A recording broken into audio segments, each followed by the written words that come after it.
दोस्तों नमस्कार।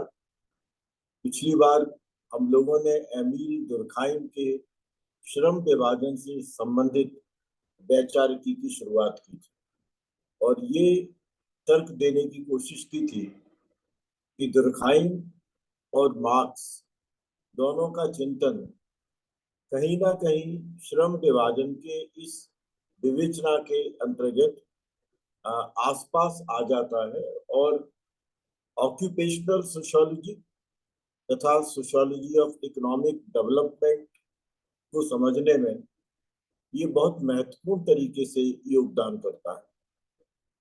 शुरुआती दौर में ये बताया था कि श्रम विभाजन का सिद्धांत क्रमशः यांत्रिक एकता पर आधारित समाज और सावयवी एकता पर आधारित समाज इन दोनों को अभिव्यक्त करता है। यांत्रिक एकता पर आधारित समाज को हमने पिछली बार आदिम और सरल स्तर के समाज की संज्ञा दी थी, जिसमें ये कहा था कि श्रम का सरल विभाजन है, दमनकारी कानून है, सामान्य चेतना है, कॉमन कंसाइंस है, जो कि एकजुटता का आधार है। और इसके साथ साथ जो दमनकारी कानून है वह दमनकारी कानून एक विशेष किस्म की एकजुटता को या एकता को बनाए रखने के लिए एक महत्वपूर्ण उपकरण के रूप में काम करता है। दूसरा जो समाज था वह सावयवी एकता पर आधारित समाज था, जिसको हमने आधुनिक विकसित समाज की संज्ञा दी थी। मॉडर्न एडवांस्ड, आप इसे जटिल समाज की भी संज्ञा दे सकते हैं। इसमें जो श्रम विभाजन है उसके अंदर संरचनात्मक विभेदीकरण का उच्च स्तर पाया जाता है और यह उच्च स्तर अत्यंत जटिल किस्म का है। कानून का स्वरूप इसमें संविदात्मक हो जाता है, जिसको आप रेस्टिट्यूटिव लॉ कहते हैं। और जो एकजुटता का आधार है उसमें हमें अमूर्त किस्म के मोरल कोड, कोऑपरेटिव इंटरडिपेंडेंस, सहयोग मूलक अंतर्निर्भरता और विभिन्न समूहों की विशिष्ट किस्म की मोरालिटीज, उनकी नैतिकताएं, ये हमारे सामने उभर करके आती है। एक बहुत इंटरेस्टिंग सवाल इस समय आपके जेहन में आना चाहिए कि आज के दौर में जब हम नव्य उदारवादी अर्थव्यवस्था के समाज में जी रहे हैं और श्रम विभाजन की प्रक्रिया पहले की तुलना में अधिक जटिल हो गई है, औद्योगिक समाज या जटिल समाज एक नए किस्म की जटिलता को हमारे सामने अभिव्यक्त कर रहा है, तब दुर्खाइम का चिंतन किस सीमा तक हमारे लिए आज के दौर को समझने में उपयोगी हो सकता है। दुर्खाइम ने एक बात कही थी और वो ये था कि समूची सेंचुरी में, पूरी शताब्दी के अंदर जो आर्थिक विकास हुआ है, उस आर्थिक विकास में दो चीजें उभर करके आई और ये बहुत महत्वपूर्ण तर्क है जो कि दुर्खाइम के चिंतन में हमें उभर करके आता है कि वहां पर स्वतंत्र किस्म के औद्योगिक संबंध उभर रहे हैं। Free industrial relations from all regulations, यानी जो औद्योगिक संबंध है उन औद्योगिक संबंधों में किसी भी प्रकार के रूल्स और प्रोसीजर्स, नियम और कार्यप्रणाली, ये कोई बहुत मजबूती के साथ नहीं खड़े हुए हैं। ऐसा लगने लगा है कि इन नियमों की, इन कार्यप्रणालियों की, इन कानूनों की औद्योगिक संबंधों को निर्धारित करने में किसी भी प्रकार की जरूरत नहीं है, और अगर जरूरत है तो वह बहुत मार्जिनलाइज्ड किस्म की जरूरत है। ये आज के दौर में भी बहुत महत्वपूर्ण हो गया है। लेकिन एक चीज बड़ी अटपटी लगती है जिसको कि समझना जरूरी है। दुर्खाइम जब कॉम्प्लेक्स डिवीजन ऑफ लेबर की बात कर रहे हैं तब वो ये भी कहते हैं कि श्रमिक हो या समाज की कोई इकाई हो, वह धीरे धीरे ऑटोनॉमस होती चली जाती है, वह स्वायत्त शासी होती चली जाती है। लेकिन स्वायत्त शासी होने के साथ साथ अगर आप दूसरा पक्ष देखें तो ये भी हमारे सामने नजर आता है कि समाज की विभिन्न संस्थाओं के ऊपर, समाज के विभिन्न समूहों के ऊपर, समाज की विभिन्न कार्य प्रणालियों के ऊपर उसकी अपनी निर्भरता बढ़ती चली जाती है।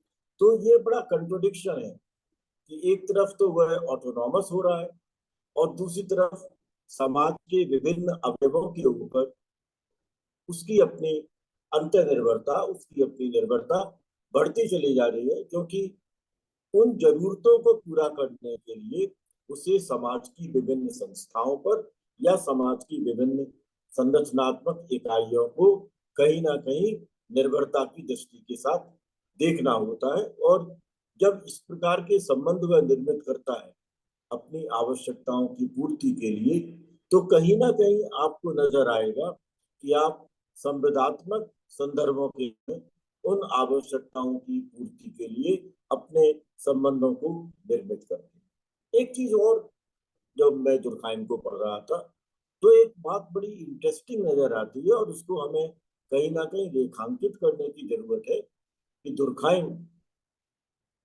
वर्गीय समाज की बात नहीं करते। ऐसा नहीं है कि वर्ग की संरचना या वर्ग का महत्व तो उनके अपने जीवन में नहीं था, लेकिन जब दुर्खाइम अपनी भाषा के अंदर कुछ पक्षों को प्रस्तुत करते हैं, तो जो मॉडर्न यूरोपियन सोसाइटी थी उस दौर की, जो आधुनिक यूरोपियन समाज,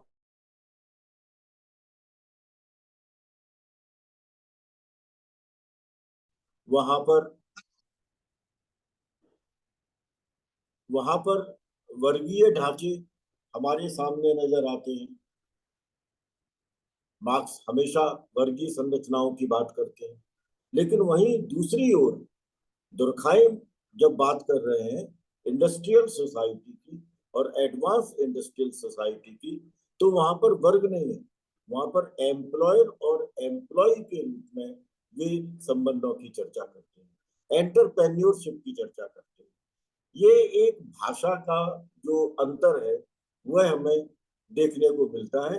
और दुर्खाइम को, मार्क्स को, और जब भी हम आगे जब चर्चा करेंगे तो उसमें मार्क्स और वेबर की भाषा को भी इस दृष्टि से समझने की हमको जरूरत पड़ेगी। दुर्खाइम ने दो तरह के श्रम विभाजन की बात की थी। एक सामान्य प्रकृति का श्रम विभाजन जो normal form of division of labour है, और दूसरा pathological form of division of labour, समाज का व्यापकीय श्रम विभाजन।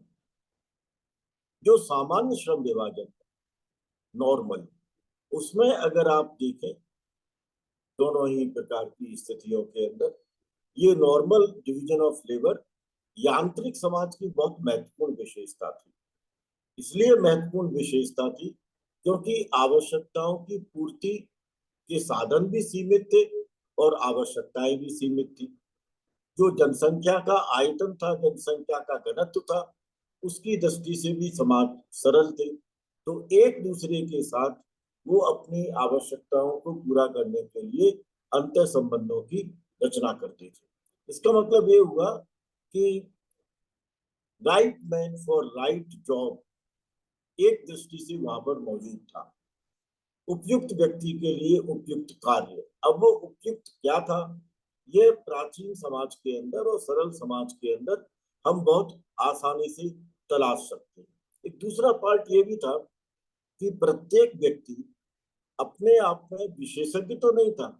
आवश्यकताओं की पूर्ति के जो साधन थे उन साधनों को इकट्ठा करने के लिए और उनके आधार पर अपनी आवश्यकताओं की पूर्ति के लिए, परंतु वे सब सामूहिक रूप से एक समूह की दृष्टि से अपनी आवश्यकताओं को पूरा करना चाहते थे और वो उसको पूरा करते थे।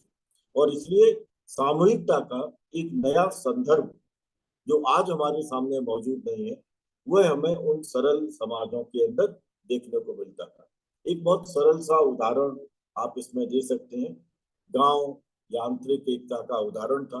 अगर गांव के अंदर किसी की झोपड़ी की छत टूट जाती थी तो आसपास के सभी पड़ोसी और उस परिवार के लोग आपस में मिलकर के उस झोपड़ी की छत को बना लेते थे, उनके अंदर कोई इंजीनियरिंग का स्पेशलाइजेशन नहीं था। वे अपनी उस आवश्यकता की पूर्ति कर लेते थे। ये थी यांत्रिक एकता, एक यंत्र की तरह काम करने की प्रवृत्ति, जिसमें कि निर्भरता का तत्व हमें साफ साफ नजर आता है। और उस निर्भरता के तत्व के साथ हम अपनी विभिन्न आवश्यकताओं की पूर्ति करते हैं, और इसलिए वहां पर एकजुटता की भावना हमको देखने को मिलती है। जब हम ऑर्गेनिक सॉलिडेरिटी की बात करते हैं, तो ऑर्गेनिक सॉलिडेरिटी के अंदर हमारा अपना श्रम विभाजन एक जटिल स्वरूप ले लेता है। यहाँ पर भी right man for right job तो है, एक आदर्शात्मक स्थिति तो ये हो ही जाती है। और इसलिए हम ये कह सकते हैं कि जो कॉम्प्लेक्स डिवीजन ऑफ लेबर है, श्रम का जटिल विभाजन, इसमें उपयुक्त व्यक्ति के लिए उपयुक्त कार्य का सिद्धांत अगर बेवेरियन मॉडल पर चले जाए तो वो एक आइडियल टाइप के रूप में हमारे सामने उभर करके आता है। एक कॉम्पिटेंट व्यक्ति को, एक योग्य व्यक्ति को उसकी योग्यता के अनुसार कार्य मिलना चाहिए। यह right man for right job है। और अगर उस योग्य व्यक्ति को उसकी योग्यता के अनुरूप कार्य मिल जाता है तो वह कार्य एक सामाजिक विकास की प्रक्रिया में, आर्थिक विकास की प्रक्रिया में योगदान देता है। जिस समूह के साथ वह काम करता है वहां पर एब्स्ट्रैक्ट मोरल कोड है। अन्य जो इकाइयां उस समूह के साथ जुड़ी हुई हैं उसके साथ उनकी अपनी सहयोगात्मक अंतर निर्भरता है। और जिस ग्रुप के अंदर वो काम कर रहा है उस ग्रुप की अपनी मोरालिटी, उस ग्रुप की अपनी नैतिकता अन्य समूहों की नैतिकताओं से अलग हो जाती है। उदाहरण के लिए, एक वकील वाला जो समूह है, लॉयर्स का ग्रुप है, उन लॉयर्स के ग्रुप की मोरालिटी ब्यूरोक्रेट्स के ग्रुप की मोरालिटी से बिल्कुल अलग होगी। इस तरह की स्थितियां हम देख सकते हैं। लेकिन ये जो श्रम विभाजन है जिसमें right man for right job की बात की जा रही है, जिसको हमने कहा कि ये आदर्शात्मक स्थिति है, असल में ऐसा है नहीं। क्योंकि रोजगार की कमी है, व्यक्ति की अपनी जो कॉम्पिटेंस है उस कॉम्पिटेंस का निर्धारण कौन करेगा, उसका मूल्यांकन कौन करेगा, और उस मूल्यांकन के अनुसार उसे जॉब कौन देगा, और उस जॉब के अनुसार उसका पारिश्रमिक क्या होगा, उसके वर्किंग आवर्स क्या होंगे। तो ये जो एम्प्लॉयर और एम्प्लॉय के बीच का रिलेशन है, जिसको कि हम एक जटिलता के संदर्भ में देख रहे हैं, यह कहीं ना कहीं एक स्वाभाविक दृष्टि से एबनॉर्मलिटी को पैदा कर सकता है। एक तरीके से यह व्याधकीय स्थितियों को उत्पन्न करता है। और ये जो व्याधकीय स्थिति है ये श्रम के जटिल विभाजन को कहीं ना कहीं एक ऐसा सामाजिक तथ्य बना देती है जिस सामाजिक तथ्य में हमें अनेक विसंगतियां नजर आती हैं। उन विसंगतियों को अगर हम देखें तो हम कुछ पक्षों की चर्चा कर सकते हैं। Abnormal form of division of labour में एक तो कॉन्फ्लिक्ट, संघर्ष वहां हो सकता है, क्योंकि अगर राइट फॉर राइट जॉब नहीं है, मान लीजिए कम कॉम्पिटेंट व्यक्ति को सामने वाले की तुलना में अच्छा कार्य दे दिया, जो कि नॉन इंस्टीट्यूशनल प्रैक्टिसेस का हिस्सा हो सकता है या अन्य किसी का हिस्सा हो सकता है, तो जो कॉम्पिटेंट व्यक्ति है वह कॉम्पिटेंट व्यक्ति एक सेंस ऑफ फ्रस्ट्रेशन को अपनी पर्सनैलिटी के अंदर धीरे धीरे डेवलप करता चला जाएगा। और अगर अधिक कॉम्पिटेंट व्यक्ति को उसकी कॉम्पिटेंस के अनुसार काम नहीं मिला तो वह धीरे धीरे फ्रस्ट्रेट होता चला जाएगा। एक बड़ा इंटरेस्टिंग आर्ग्यूमेंट होगा आपके सामने आगे चल करके कि क्या हम इस तरह से जो right man for right job की स्थितियों का वायलेशन है, उस वायलेशन की समूची प्रक्रिया को कहीं मल्टन के संदर्भ समूह के सिद्धांत के साथ जोड़ करके आगे के मूल्यांकन की प्रवृत्ति की तरफ हम जा सकते हैं क्या? ये बहुत जरूरी होगा कि हम इसके साथ साथ मल्टन को भी आगे चल करके देखें, क्योंकि मल्टन और दुर्खाइम दोनों ही कहीं ना कहीं फंक्शनलिज्म के सिद्धांत के प्रतिपादक बन जाते हैं, या प्रकारवादी सिद्धांत के अंदर इनका अपना महत्वपूर्ण योगदान है। और उस महत्वपूर्ण योगदान को इस तरीके के संबंधों के साथ समझने की अपनी जरूरत हो सकती है। तो एक तो वह कॉन्फ्लिक्ट हो सकता है, क्राइसिस हो सकती है अगर right man for right job नहीं है, एबनॉर्मलिटी है, रूल्स रेगुलेशंस के वायलेशन है, वर्किंग आवर्स के वायलेशन है। तो अनेक किस्म के संकट हमारे सामने उभर करके आ सकते हैं और उन अनेक किस्म के संकटों के फलस्वरूप स्ट्राइक्स हो सकती हैं, लॉकआउट हो सकते हैं, हड़ताल हो सकती है, तालाबंदी हो सकती है। इन सबको हम पैथोलॉजिकल फॉर्म्स के अंदर देख सकते हैं। मार्केट डिसलोकेशन हो सकता है। इंडस्ट्रियल क्राइसिस जब होती है स्ट्राइक की फॉर्म में, तब हमारे सामने अनेक प्रकार की समस्याएं आ जाती हैं। बाजार के अंदर डिमांड एंड सप्लाई, इन दोनों के बीच का जो संबंध है वह संबंध लड़खड़ा जाता है और एम्प्लॉयर और एम्प्लॉय के बीच में अनेक किस्म के डिस्प्यूट्स हो जाते हैं, जो डिस्प्यूट्स साइको इमोशनल किस्म की अनेक समस्याओं को जन्म दे सकते हैं। बिजनेस के अंदर फेल्योर हो सकता है, बिजनेस के अंदर ब्रेक डाउन हो सकता है और बैंकरप्सीज हो सकती हैं, दिवालियापन हो सकता है और कई प्रकार की औपचारिक संस्थाओं के सामने इस प्रकार की एबनॉर्मेलिटी अनेक क्राइसिस को, अनेक प्रकार की समस्याओं को उत्पन्न कर सकती है। आज के दौर में हमको लगता है कि ये जितनी भी attributes complex division of labour के एबनॉर्मल फॉर्म के साथ बताए गए हैं, यह विश्व के प्रत्येक समाज के अंदर, औद्योगिक समाज में मौजूद है। ये हम बड़े सरल शब्दों में इनको बोल रहे हैं। संभवतः इनकी समस्या, इनका अपना रैंकिंग, इनकी अपनी स्टेजेस हमारे अपने इस सामान्य समझ की तुलना में कहीं अधिक है। एम्प्लॉयमेंट की स्थिति के कारण हो, एम्प्लॉयमेंट से रिलेटेड जो वेजेस हैं उनकी वजह से हो या अन्य कारणों से हो, अनेक ऐसी स्थितियां हैं जिनको कि तलाशा जा सकता है, जिनका मूल्यांकन किया जा सकता है दुर्खाइम के इस संदर्भ में। ये जो समूचा पक्ष है, इस समूचे पक्ष को दो भागों के अंदर बांटा जा सकता है। दुर्खाइम ने इसको दो भागों में बांटा है। एक उन्होंने कहा कि एनोमिक फॉर्म है, श्रम विभाजन का अप्रतिमानता मूलक स्वरूप। अप्रतिमानता का मतलब है रूल्स रेगुलेशंस का अचानक क्राइसिस में आ जाना, उनका डिसअपियर हो जाना, वायलेशन रूल्स रेगुलेशंस का बहुत होना और एक स्थिति ऐसी आ जाए जिसको कि हम और आप नॉर्मलेसनेस के साथ जोड़ते हैं कि ये नियमहीनता की स्थिति है और उस नियमहीनता की स्थिति के अंदर श्रम विभाजन का यह जटिल स्वरूप अनेक प्रकार के संकटों का शिकार हो जाता है। दूसरा, फोर्स्ड डिवीजन ऑफ लेबर। आपको काम के लिए दबाव डाला जा सकता है, उन कामों के लिए दबाव डाला जा सकता है जिनको आप करने के लिए तैयार नहीं है और आपकी अपनी जो कॉम्पिटेंस है, उस कॉम्पिटेंस का महत्व धीरे धीरे सामाजिक आर्थिक विकास की प्रक्रिया में जिस प्रकार का होना चाहिए था वह नहीं है।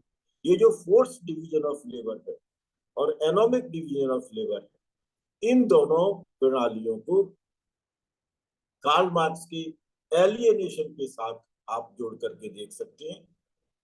उसके द्वारा प्रस्तुत की गई फॉल्स कॉन्शियसनेस की अवधारणा के साथ देख सकते हैं, इल्यूजरी प्रिंसिपल्स के साथ देख सकते हैं कि हम एक काल्पनिक लोक में चले जाते हैं जहां पर कि एनोमी और फोर्स्ड फॉर्म्स दोनों ही किसी ना किसी रूप में हमारी अपनी पर्सनालिटी को एक एम्प्लॉय के रूप में, इवन एक एम्प्लॉय के रूप में अनेक प्रकार के संकटों के सामने ला करके खड़ा कर देती है और इसका परिणाम ये होता है कि एम्प्लॉयर और एम्प्लॉय के बीच में, एजेंसीज के बीच में, स्ट्रक्चर्स के बीच में एक इम्परफेक्ट कोऑर्डिनेशन उत्पन्न हो जाता है और वह इम्परफेक्ट कोऑर्डिनेशन हमें जटिल समाजों के अंदर, आधुनिक समाजों के अंदर साफ साफ रूप में देखने को मिल रहा है। ऐसा लगता है कि श्रम विभाजन का सिद्धांत दुर्खाइम का आज के संदर्भ में हमारे लिए कई तरह के महत्वपूर्ण स्थितियों को उत्पन्न करता है। जब हम दुर्खाइम की पुस्तक को पढ़ते हैं तो एक जगह दुर्खाइम ये भी कहते हैं कि जटिल औद्योगिक समाजों में जो लार्ज स्केल इंडस्ट्रीज डेवलप हो रही है, जिसको आज के दौर में आप कॉरपोरेट वर्ल्ड की इंडस्ट्रीज बोल सकते हैं या जर्नलिज्म की भाषा में आप जिनको मेगा इंडस्ट्रीज बोलते हैं, उन मेगा इंडस्ट्रीज के आ जाने से या अनेक प्रकार के सर्विस सेक्टर्स के आ जाने से, अनेक प्रकार के बड़े बिजनेस एंटरप्रेन्योर के आ जाने से मार्केट के अंदर जो लोकल क्राफ्ट स्किल थी, जो हमारे यहाँ की लोक प्रकृति की, जिसको हम ये कह सकते हैं कि देशज प्रकृति की जो व्यावसायिक गतिविधियां थी, जो देश प्रकृति की प्रतिभाएं थी, जिस तरह की आर्टिफैक्ट्स वगैरह बनती थी, जो क्राफ्ट की स्किल जिसको कह सकते हैं, वह क्राफ्ट स्किल का लॉस होने लगा, उसको लोग खत्म करने लगे हैं। प्रौद्योगिकी के प्रभाव ने लॉस ऑफ क्राफ्ट स्किल्स को और आगे बढ़ा दिया। धीरे धीरे आप ये भी देखेंगे, जिसकी चर्चा हमें दुर्खाइम के चिंतन में नहीं मिलती है, लेकिन इस चिंतन को भी आपको साथ जोड़ करके देखना पड़ेगा कि एक स्टेज पर कहीं ना कहीं हम यह पा रहे हैं कि क्राफ्ट स्किल को, जो कि लोकलाइज्ड है, जो देशज है, जिसके अंदर फोक मौजूद है, लोक कलाएं, लोक प्रवृत्तियां, लोक संस्कृति, लोक साहित्य, इसका बाजारीकरण हो रहा है, इसका मार्केटाइजेशन हो रहा है, ये ग्लोबल मार्केट के अंदर पहुंच रही है। और ग्लोबल मार्केट में पहुंचते हुए ये अपने मूल चरित्र को खोती चली जा रही है। और इसके साथ साथ इस क्राफ्ट स्किल को जनरेट करने वाले, इसको परपेचुएट करने वाले, इसको आगे बढ़ाने वाले जो लोग थे, उनकी संख्या बहुत तेजी से कम होती चली जा रही है। तो कहीं ऐसा तो नहीं है कि ये जो क्राफ्ट स्किल है देशज प्रकृति की, यह धीरे धीरे लार्ज स्केल इंडस्ट्रीज के आ जाने की वजह से खत्म होती चली जाएगी, या इसका स्वरूप पूरी तरह से औद्योगिक विकास के कारण और प्रौद्योगिकीय इन्वॉल्वमेंट के कारण बदलता चला जाएगा। क्या इससे हम एक नए प्रकार की संस्कृति के उदय की संभावना को देख रहे हैं, और यह संस्कृति का उदय उस प्रकार की सॉलिडेरिटी का नहीं होगा जिस सॉलिडेरिटी के साथ हम देशज क्राफ्ट स्किल को देख पाते हैं। दुर्खाइम का यह पक्ष हमारे लिए बहुत महत्वपूर्ण हो जाता है जब हम ये चर्चा करेंगे। एक पक्ष और हमारे सामने आएगा इसमें दोस्तों, कि जो फोर्स डिवीजन ऑफ लेबर है, श्रम विभाजन का जो दबाव मूलक स्वरूप है, उस दबाव मूलक स्वरूप में सोशल स्ट्रक्चर जो जनरेट हो रहा है, वह अनेक तरह की असमानताओं के साथ हो रहा है। आप धीरे धीरे इन इक्वलिटीज को शार्पन होते हुए देख रहे हैं। असमानताएं बड़ी तेजी के साथ बढ़ रही हैं। वो इनकम की असमानता हो सकती है, वो वेल्थ की असमानता हो सकती है, वो विद इन मैनुअल वर्क उस असमानता को देख सकते हैं, विद इन इंटेलेक्चुअल वर्क उस असमानता को देख सकते हैं, विद इन मैनुअल और मेंटल वर्क इस प्रकार की असमानता को भी देख सकते हैं। और जैसे जैसे असमानताएं बढ़ती चली जाएंगी, उन असमानताओं के बढ़ने के फलस्वरूप जिस प्रकार के सॉलिडेरिटी की बात हम कर रहे हैं, जो एकजुटता समाज के अंदर होनी चाहिए, और ये हम चर्चा पहले भी कर चुके हैं कि दुर्खाइम यांत्रिक समाज के अंदर और सावेवी समाज में दोनों में ही एकजुटता की स्थिति को आवश्यक मानते हैं। तो एकजुटता जो ऑर्गेनिक किस्म की भी होगी, वह ऑर्गेनिक सॉलिडेरिटी धीरे धीरे हाशिए की तरफ चलती चली जाएगी, या उसका ह्रास होता चला जाएगा। मतलब ये कह सकते हैं कि स्ट्रक्चर्ड इनइक्वलिटी विल अंडरमाइन सॉलिडेरिटीज, और ये सॉलिडेरिटीज का अंडरमाइनिंग कैरेक्टर समाज के अंदर अनेक किस्म की नई क्राइसिस को उत्पन्न कर देगा। एक ऐसी क्राइसिस जिसका सामना करना हमारे लिए बहुत दुविधाजनक हो जाएगा। इस स्थिति में हो सकता है कि संस्थाएं समाप्त हो जाएं, और इस स्थिति में यह भी हो सकता है कि संस्थाएं इन क्राइसिस को रेगुलेट करने के लिए, इन्हें मिनिमाइज करने के लिए, या इनके स्वरूप को दबाने के लिए दमनकारी रुख इख्तियार कर लें। और वह दमनकारी रुख विद इन रेस्टिट्यूटिव लॉ, जो संविदात्मक कानून है, उस संविदात्मक कानून के अंतर्गत कहीं ऐसा तो नहीं है कि नए किस्म का एक दमनकारी स्वरूप हमारे सामने उभर कर दिया जाए। एक और चीज भी यहाँ पर हमारे लिए महत्वपूर्ण हो जाती है, जो इसका एक अंतिम पार्ट कही जा सकती है, कि दुर्खाइम ये नहीं कह रहे हैं कि हमारी डिजायर्स अनलिमिटेड, जो हमारी आवश्यकताएं हैं वह आवश्यकताएं असीमित नहीं है। वो अनलिमिटेड डिजायर की बात नहीं करते हैं, वो कहते हैं कि हम नाकाम आकांक्षाओं के शिकार हो गए। थॉल्टेड एस्पिरेशंस, हमारी जो अपनी एस्पिरेशंस हैं, हमारी आकांक्षाएं हैं, वो नाकामी की तरफ चली गई हैं। तो नाकाम आकांक्षाओं के साथ विकसित होने वाली जो सामाजिक इकाइयां हैं, वे सामाजिक इकाइयां किस तरह की सॉलिडेरिटी को जनरेट करेंगी, ये हमारे लिए एक बहुत महत्वपूर्ण सवाल है, जिस महत्वपूर्ण सवाल को हमें देखने की जरूरत है। इस आशा के साथ हम डिवीजन ऑफ लेबर के फंक्शंस की बात कर सकते हैं, कॉजेज एंड कंडीशंस की बात कर सकते हैं, और इनके अपने जो प्रेजेंट फॉर्म्स हैं, उन प्रेजेंट फॉर्म्स को बदलते हुए देख सकते हैं, लाइकनेस की बात भी कर सकते हैं, और हम रेस्टिट्यूटिव सैंक्शंस की बात भी कर सकते हैं। ये वो पूरा परिदृश्य है जिसके अंतर्गत हमें श्रम विभाजन की प्रक्रिया को समझने की जरूरत है। और मुझे लगता है कि इकोनॉमिक सोशियोलॉजी के समझने के लिए, इकोनॉमिक डेवलपमेंट के समाजशास्त्र को समझने के लिए इस पूरे परिदृश्य को समझना जरूरी है, जो हमारा अपना आगामी होगा सीरीज का पार्ट, और संभवतः वो दुर्खाइम से रिलेटेड योगदान का आखिरी हिस्सा होगा। उसमें श्रम विभाजन के अंदर जिस सिंडिकलिज्म की उन्होंने बात की है उसकी भी चर्चा करेंगे, और इसके साथ साथ आत्महत्या के सिद्धांत को संक्षिप्त रूप में समझते हुए हम दुर्खाइम के धर्म संबंधी विचारों की भी बात करेंगे। इसके साथ साथ मैं आपको एक सलाह और भी दूंगा कि आप अपने स्तर पर दुर्खाइम ने शिक्षा संबंधी जिन विचारों की चर्चा की है उन विचारों को भी समझने का प्रयास करें, ताकि आप दुर्खाइम के द्वारा प्रस्तुत की गई समाजशास्त्र की विषय वस्तु को पूरी गहराई के साथ समझ सकें। बहुत बहुत धन्यवाद।